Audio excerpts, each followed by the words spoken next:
Ever wonder how to make Excel do your decision-making? Welcome to the universe of if and nested if functions. They're tools for analyzing and categorizing data based on given conditions.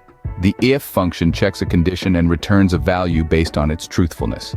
Nested if comes in when dealing with intricate scenarios or multiple conditions. It's an if within an if. As challenging as it sounds, it's your secret tool in Excel. If and nested if functions, your helpers in Excel. Unleash your productivity and make Excel work for you. Now that we've given you a taste of if and nested if functions, it's time to delve deeper.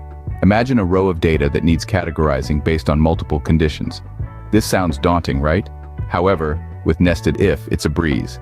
Excel evaluates each condition in sequence. If it's true, it returns a value. If false, it proceeds to the next. Do you want to know how to use nested if with multiple conditions? Or troubleshoot common errors? Perhaps learn advanced tricks? We've got you covered. To know more about nested if, check out the link in the first comment. Unleash the power of nested if and let Excel do the heavy lifting for you.